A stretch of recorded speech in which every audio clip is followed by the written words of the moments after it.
Today I'm going to be breaking down why I think the romance in Persona should change. In JRPGs, romance is a help or hindrance to characters in a story. If it's done poorly, then it often feels like the creative team did it in order to create tension or half-hearted character development for a few characters. If it's done well, then it feels like it's an earned relationship when you get to the end of it. Then there are outliers, games where it feels like the romance just doesn't matter at all. Many games have this, but Persona is the one I want to focus on today. Hey everyone, so as I was editing this video, I realized something. I don't think I articulated my points as well as I could have made them out to be, and it might seem like that I think my interpretations and opinions are objective, which it's not the case. It's not what I'm getting at here. None of this is objective, it's just a little discussion on the series' take on romance, and why I think it kind of hurts the characters a little bit. Don't take this super seriously or anything, because it's coming from someone who doesn't really pay much mind to the romance mechanics of Persona anyways. I'm not out here trying to attack anyone for enjoying it. If you feel like it works, that's fine. I'm not saying that X character is better than the other, or the romance works better for all of these characters from an objective viewpoint.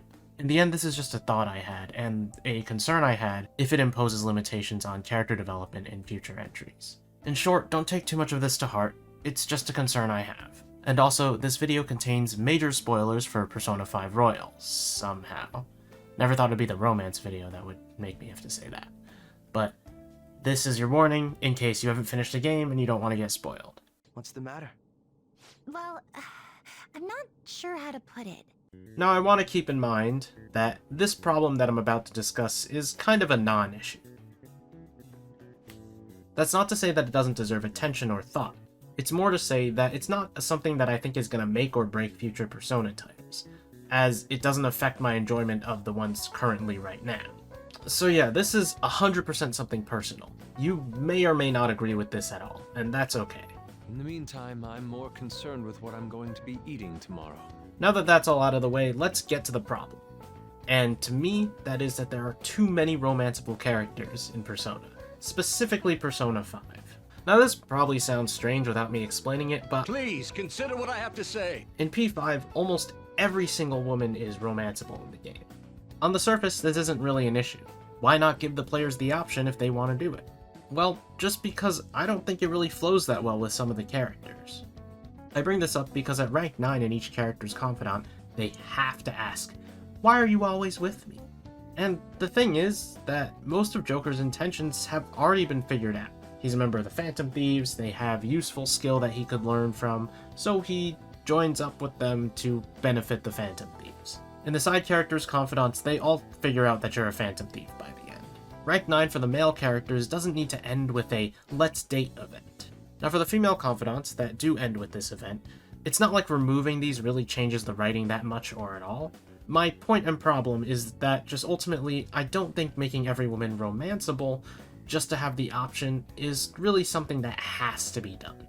If it's an afterthought that gets shoved into a rank 9, it just kind of feels out of place. If it was something that was thought of before development, in pre-planning or pre-production, then it feels like a lot of characters might be limited in their arcs that they are allowed to go through. Since everyone has to end with a romance option, it means that characters can't have certain problems.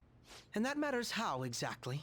And you might be thinking, well, couldn't you just ignore this? It doesn't really matter, does it? You've already said that it's a non-issue. And I do actually agree with that. I'm not going to argue against that point, because it's true. This is something that I feel like I could ignore, because I've kind of been ignoring it for years now. But honestly, I feel like Persona is going to limit themselves if they continue to write characters into a box of being romanceable. No character can have a significant other, shoot you down, or just plain old not be into you at all, because they have to be romanceable. This isn't really a trend though. Persona 5 is the first time this has really happened. Persona 4, by comparison, is pretty lax on romanceable characters. Some might even say it's a bit too lax. Whoa, you can cook? Well, you do seem to be great with your hands. Never mind.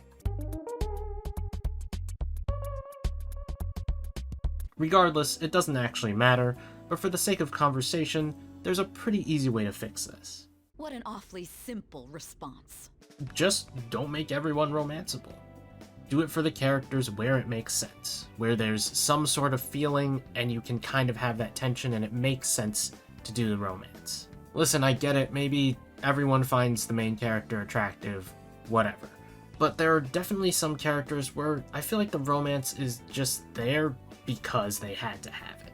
I would 100% prefer the series not go the everyone is romanceable route that Fire Emblem Engage kind of did, because you're stepping on some weird territory there, guys, and by weird, I mean... But if you want to play with that idea and avoid the weirdo stuff, then that's fine, I guess. Again, this isn't something that's a guarantee moving forward. It's a possibility, but not something that will 100% be there, and I kind of hope it won't. Or at least it won't be an afterthought. Make romance something that feels organic, not just shoved into the game or into a character's arc because of tradition and popularity. There are some scenes and other confidants that make it feel like I was supposed to make a specific choice sometimes. And in some games, it feels like there's supposed to be a canonical choice, which is weird for a game that has the option not to do so. It's serious. In the end, I fully accept that this is a me problem. It's not something that Persona has to change. I can just ignore it and it'll continue to have zero impact on my playthroughs. And even going further, this isn't something that bothers me a lot. I just think it's something to discuss. People might or might not agree. You can leave your own thoughts about romance and Persona in the comments below. As always, leave a like if you enjoyed the video, and subscribe to the channel for more things Persona, Atlus, and JRPG related. Thanks for watching, and I'll see you guys next time.